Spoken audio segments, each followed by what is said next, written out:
Welcome to the Agronomy and Farm Management Podcast. I'm Bruce. And I'm Josh, and we're your farm management hosts. Let's get started. Well, welcome back, everybody. Josh, I was thinking it's midsummer here, and I'm not necessarily cold, but I was thinking of winter, and I don't have all my firewood cut yet. Some of it's done. I did in the spring, but I got a little bit yet to go. What keeps you warm in the winter? Bruce, I don't know how you're talking about staying warm when it's 90 degrees outside this week.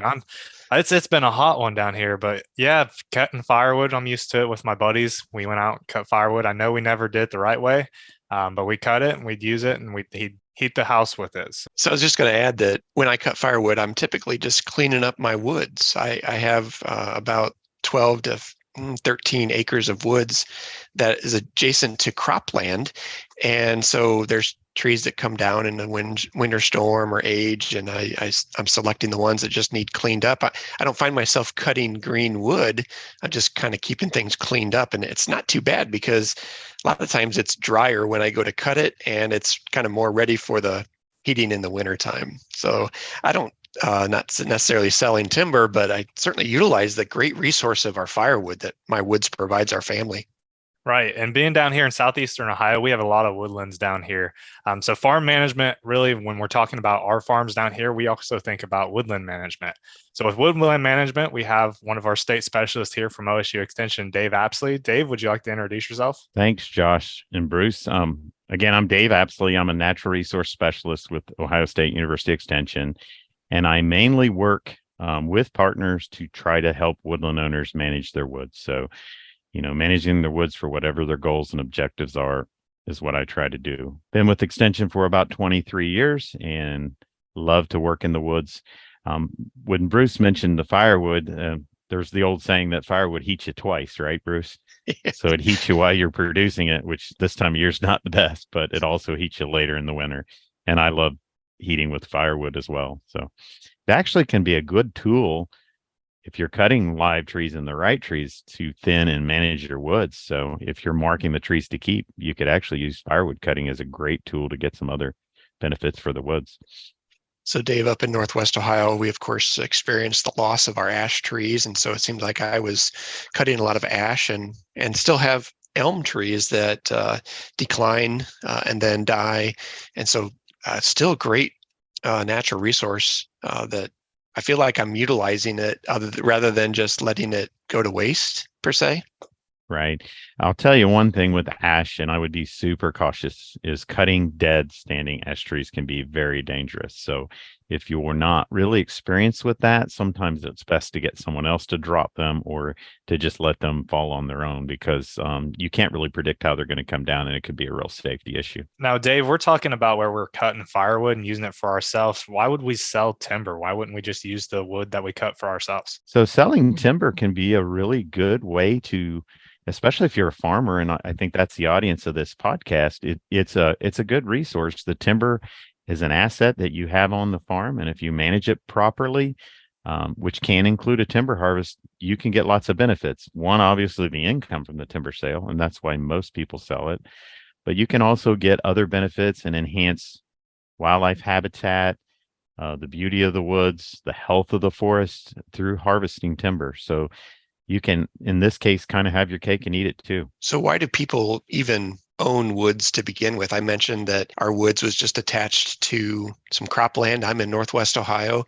It's different regions of Ohio probably have different maybe reasons for owning woods, Dave. When you talk to woodland owners, and the U.S. Forest Service does a woodland owner survey, we ask woodland owners that question all the time when we have workshops. And when you ask that question, selling timber does not come up in the top 10. Usually it's further down the list.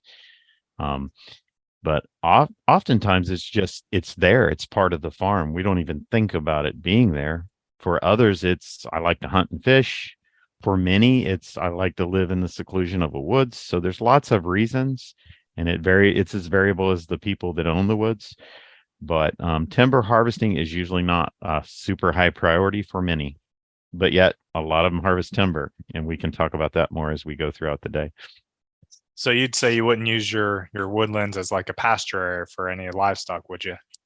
Not normally, no. There may be some reasons. I highly recommend that you exclude livestock from the woods and not let them indiscriminately graze.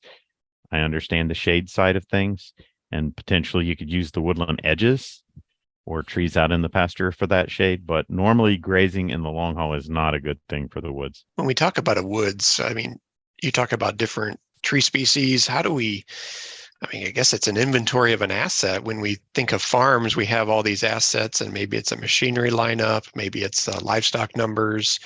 How might we, consider looking at a woods from an inventory standpoint? What I highly recommend is most woodland owners, if you own anything more than an acre or two, is to get a professional forester on the ground with you to walk those woods and see what its potential is.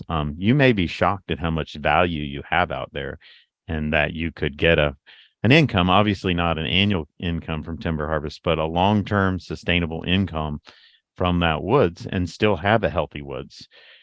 And actually improve the quality of the woods with the harvest. But really, a professional forester on the ground is an ideal way to start. Get a good management plan so that it's compatible with you and your goals for that woods. And usually ODNR, Division of Forestry, has service foresters, and that would be a great place to start. Now, Dave, with all this forester talk, it sounds like they're going to be doing a lot of work on my lands. How much is that going to cost me in the long run, having them come out and look at all the different types of trees, marking every single tree? So service foresters are employed by the state of Ohio, so they do provide service to you as a landowner for free.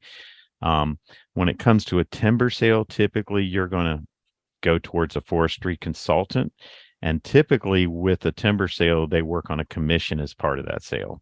So it is some money out of your pocket at the time of the harvest, but in general, they're going to get you more income, and you'll come out ahead financially if you work with a consulting forester. So what's your day-to-day job, Dave, that relates to this type of work and considering landowners making good decisions about, you mentioned a timber management plan. Right. So what is involved in a management plan? It's probably more than just calling somebody up and say, hey, I own a woods. Can you come price it type thing? Yeah. So the pricing could be part of it, but a plan is really getting an inventory of what you've got. So you might take a woodland property and divide it into what we call stands, which are kind of the equivalent of your farm fields. Every place in the woods, typically if you own more than 10 acres, it's not all uniform. And due to past land use history, or maybe the soil and site conditions or whatever, that part of your woods may need a different type of management. So a lot of times they're going to start out mapping your woodlands, creating these stands, and determining, based on your objectives as a woodland owner, what's best for that woods. Does it make sense to do a harvest? If it's a young woods, it may not be in the picture for decades, but sitting down and figuring out, you as a landowner, what you're trying to accomplish, and matching that with what you've got on the ground. That's what a management plan is. And then typically it's an activity schedule that says, hey, you've got some nice, young, healthy trees here. If you remove these other trees, it'll help speed up that progress and make your woods healthy, and so on and so forth. Or if you want to do a harvest, it may make sense in the next 5 years or whatever that would be. It just gives you a general guidelines as to how to move forward with your woodland. So a woods would have weeds, just like a production field. Whether it's a hay field has weeds, a cornfield might have weeds. What might be a species that slows down having value of timber in a woods? A weed comes down to how you define it. So as for different woodland owners, different trees may be weeds. I think the one thing we can all agree on, most of our non-native invasive species are weeds. And down here, things like tree of heaven and paulownia are an issue. So those would be universally considered to be weeds. But depending on your goals, if they're species that typically don't have commercial value, those would have lower priority than those that would. Things like white oak and black walnut on the right sites are what you would want to manage for. So it would really depend on your site and your site conditions as to how you would classify those trees as to whether they're weeds or not. So Dave, I've had a lot of questions about loggers coming to, different people's properties and woodlands talking about, hey, I can come in and offer you this thousands of dollars, and that thousands of dollars is very attractive when you're looking at woodlands that a lot of people don't even use. What's the benefit from, making these plans rather than just taking what the loggers offer you? So when I go back and think about presentations on selling timber, one comes to mind, and that's Randy Heiligman. He was kind of my mentor when I first came on to Extension. And he had this little old slide with this cartoon character, and it was a dollar sign on the tree. And the foresters or the landowners standing there scratching their head. And he always said, how do I know if it's a good decision to sell timber or even this tree if I don't know what it's worth? And when that logger knocks on the door, which is what initiates a lot of timber sales, a landowner's kind of in the dark. They don't know what they've got. They don't know how much of it they've got, and they don't know what it's worth. So that plan helps you down that path to know what you've got and what those resources are. And then that's the real key to getting started. And that's what that forester who is representing you in that transaction from start to end is representing you. If you're just dealing with a logger, and it's not to say they're being dishonest, it just means that you're in the blind, you're in a transaction and you really don't know what you're getting into. And really, foresters are trained differently than loggers. They're trained to help you grow and manage your trees to reach your objectives. Loggers are critical to get the trees from your woods to the market, but they're two different roles. And I think that's important for people to understand. There's probably some credentials that go along with a forester, and maybe even loggers. What kind of credentials would a landowner look for? When I get a postcard in the mail probably 3 times a year just at my personal home from various companies. And so what might I look for as far as credentials? So with foresters' credentials, the state of Ohio, you can be a forester. Anybody can hang up a shingle and say, I'm a forester, and put are there yellow pages anymore, Bruce? I don't know, but they used to put their ads in the yellow pages, right? What's a yellow page? Yeah. Thanks, yeah, Josh. I knew that Josh, was coming. I knew that was coming too. Marketplace, I don't know, online somewhere. But so anybody can call themselves a forester and legally be okay. But the standard in Ohio, there's really two: the Ohio Society of American Foresters. So the Society of American Foresters is an organization that credentials foresters. And so you want to look for someone that has a forestry degree from an accredited university. So in addition to the Society of American Foresters, we also have the Association of Consulting Foresters. And I know this is a lot of information. We're going to give folks a web page, callbeforeyoucut.com, that will have links to all these resources that we're talking about. So you can find a directory of the Society of American Foresters in Ohio, and you can find a Association of Consulting Foresters directory on that same page at callbeforeyoucut.com. As far as loggers, there is credentialing through the Ohio Forestry Association in Ohio. There are master loggers in Ohio who are trained, who have the credentials to log. Doesn't mean you have to be credentialed as a master logger in Ohio, but it's a way to know, okay, these are folks that are in the game for the long haul. They've taken the time to get trained. They are members of local loggers chapters, and they have the ability to do this in the right way. So Dave, looking at, choosing your trees, which trees you should, cut down and sell for timber, I kind of, from the trainings that I've been to, I kind of think of it as baking a cake. When's the perfect time to pull that cake out of the oven? So whenever we're choosing our trees carefully, when is like the best time to choose a tree? When do we know it's ready? And when do we, when can we get the most efficient price out of it? That's a great question, and it gets more complicated because our stands are not uniform. So you have to look at individual trees, and then you have to look at the whole woodlot as a whole to see if it makes sense. But if you really think about it, trees increase value as they get bigger. That's pretty obvious. As a tree gets bigger, it has more wood in it, more board feet in it. So obviously, if it goes from 100 board feet to 200 board feet, and it's a white oak and it's worth so much a board foot, it's going to double in value. And so we're going to see that increase over time just as it gets bigger. But what most people don't realize is as it gets to certain sizes, it can jump up in value per board foot as well. So if you're cutting for firewood, You don't care how big it is, it's going to have the same basic value per cubic foot if you're talking firewood or cord. But to be, for instance, really high quality saw timber, it's got to be a certain size. And if it's smaller than that, they can't utilize it. To be veneer, it's got to be a little bit bigger size and have quality. If it's not meeting those minimum size requirements, you're going to not be able to reach that. So you need to have a forester to look at that tree to say, what's its potential when it gets mature? What's its potential use? And then you need to understand where those breakoffs are. A lot of people cut trees before they're ready.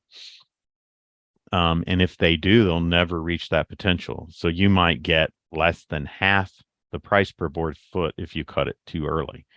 So it's real critical to time that right. And the difference between firewood value and veneer value is orders of magnitude. So cutting it a couple of years too early could really cost you quite a bit of money. And by waiting a few years, you could double the value of an individual tree just as it reaches that potential size.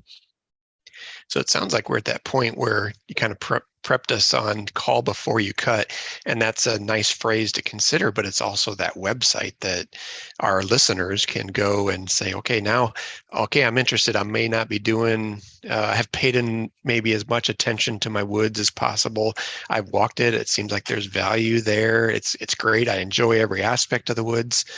But call before you cut.com, you mentioned, sounds like a great resource to get people started, connected with help. It is, and that was the original intent. It actually started in Athens County, Ohio, as a little trifold brochure, and there were actually phone numbers in it, Josh, and these were landlines. They weren't just mobile phones where you could text people. But as soon as they printed that thing, it was out of date because it was the list of all the people who can help you with selling timber. So back in the early 2000s, Division of Forestry approached us about making this a statewide effort. And a little bit later, several states jumped on board. So Call Before You Cut, when you go to that site, is going to give you a map with 9 or 10 states, and you'll click on Ohio. But it's not a site to convince you to cut timber or not cut timber. It's a site to hook you up with the people and the resources that can help you make a good decision. So it's callbeforeyoucut.com. It's CALL, the letter B, the number 4, the letter U, cut.com. There's also an 800 number. That's 1-877-424-8288. That's 1-877-424-8288. If you go online, you go to that site, it's got a wealth of resources from how to find a forester to how to go about selling timber. And it's all right there in one-stop shop. If you call the number, they'll either email you or mail you a packet of information to help you with that decision making. So this business of call before you cut and actually cutting probably involves a contract between me as the landowner that has the asset, the resource, with maybe potentially the buyer or the logger that Absolutely. is going to receive the natural resource. What kind of, should we be scared of a contract in this type of business? I would be scared of a contract if it's on a napkin, but if it's a well-written contract by someone that's representing you, that's experienced in forest management, a forester that does that for a living, it's there to protect you and your resource. So it's important to get all the key aspects into that contract. Who owns it, who's buying it, who's selling it, all that, but also how are we going to identify the trees that are for sale? Things like, I've got 100 acres of woods, which trees are for sale? A lot of people, it's from basically property boundary to property boundary. Any tree the logger wants is for sale.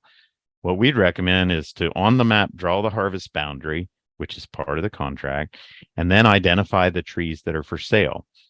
And what we highly recommend is that all trees that are for sale are painted or marked. In most cases, actually put a paint mark on the tree up about eye height or a little higher and one at the stump. And then as that forester goes through the woods, they're tallying those trees. They're saying, I've got a red oak that's 18 inches in diameter and 2 logs tall. And there's basically a sale bill being created. So you've got a list of trees for sale. You've got it indicated how they're marked. You've got things like, well, what if another tree that's not marked is damaged? How does that how do you deal with that? Sometimes that can happen and it can't be avoided. But if it happens too frequently, the landowner's losing future potential. So a lot of times there's a clause to say if you damage unmarked trees, it's treble value that you're going to pay for it. And the consulting forester is involved with that decision on how much that is worth and how much is going to be reimbursed for that. But lots of considerations, things like, does the logger have liability insurance and workers' comp on the loggers that are on your property to protect the landowner from things that could happen? What happens after the sale as far as cleanup and best management practices so we don't have erosion or we minimize that and the property is reclaimed after the logging operation? So contract is really key. And probably the piece that most people don't think about is how you're going to get paid. A lot of times, unfortunately, the common practice is a percentage sale where the logger just says, I'll take what I'm going to harvest, and the landowner gets a percentage and the logger gets a percentage. And oftentimes it's 50-50. And I don't know if that's a fair deal or not because I don't know the property and the quality. What we recommend is the landowner has the trees painted that are for sale. They have a lump sum sale. They actually have a process where potential buyers look at the woods. The buyers look at the woods. They do a sealed bid on the timber that's for sale. And then there's an opening and the landowner and the forester can decide which logger gets the bid. Normally it's the high bid, but if the logger or the company that buys it doesn't have the greatest reputation, the landowner can pass and say, I'll take a little bit lower bid just because I know this person has a better reputation as a logger in a company based on the folks I've talked to. So a lot of good things to think about. It's complicated. It's something you do maybe once or twice in your lifetime and something you can't know all the ins and outs of. So getting a professional forester to represent you in the process is really key to getting a satisfactory job. So Dave, if someone wanted to learn more about, timber harvesting, anything managing their woodlands, is there any other resources they could reach out to learn more? Any type of programs that go on throughout the state? So far as online things, Call Before You Cut is the place to go. It takes you to all the extension resources and the web pages and the fact sheets and so on. But it's also good to go to classes and interact with foresters. And Ohio Woodland Stewards Program offers programs on harvesting timber. And then here in Southern Ohio, we do quite a bit of outreach through our Day in the Woods program. And we're doing a lot of programming locally with all the partners, Extension, Soil and Water, Division of Forestry, NRCS, and so on are collaborating on programming at the local level too. So stay in touch and follow these web pages and ask your local extension educators where they can get more information is a great place to get started. The only other thing I'd like to mention is with Call Before You Cut, I get all the requests that come in online. And if they come in by phone, Division of Forestry copies me on those. And I would much rather answer questions about selling timber prior to the harvest than after the harvest. When you get the call from a landowner that says, I've had a timber harvest, I'm not happy with the way it looks, I'm not happy with the way I was paid, or I didn't get paid in full, you can't really do a lot about that. But with Call Before You Cut and proper planning with the involvement of your service forester, your consulting forester, and following the recommended steps to do it, usually the outcome is much better. And frankly, a sealed bid sale that's competitive, and I want to emphasize competitive because a lot of people will sell timber based on the one knock on the door. And I like to use the analogy of an auction. So if you go to an auction and you have one bidder, it's a pretty good deal if you're the bidder, right? But if you're the seller, that's not a good situation. And so what we want is as many legitimate companies at the table bidding on the resource that you're selling, making it competitive. And if you have a competitive process with marked trees, you're not going to be surprised by the outcome. It's going to look different. It's not always pretty right away, but you're going to have a good outcome if you do it that way. If you don't do it that way, who knows what's going to happen.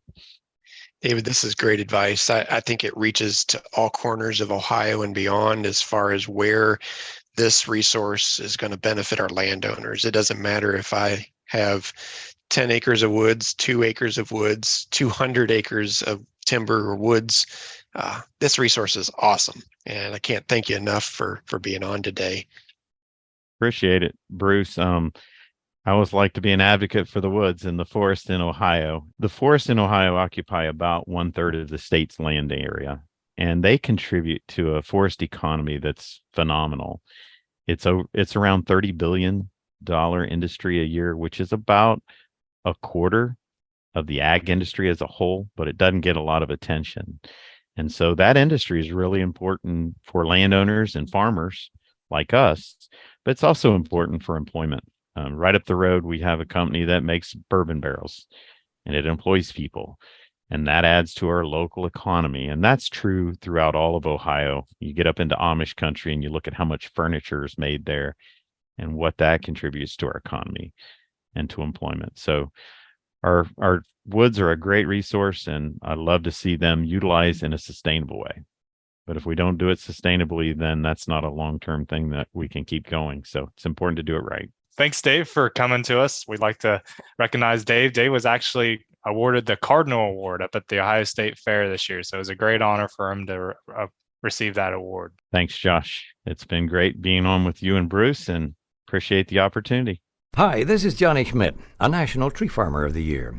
Like an old friend, your woodland has spent a lifetime with you. And if you've ever considered looking to your old friend for income, contact a professional forester and use a master logger. They'll help ensure you receive the best financial return while retaining the health of your woodland. Remember, call before you cut. For more information, call toll-free 877-424-8288. That number, 877-424-8288. Thanks for listening today. For more information about farm management tips, be sure to check out the Farm Office at farmoffice.osu.edu.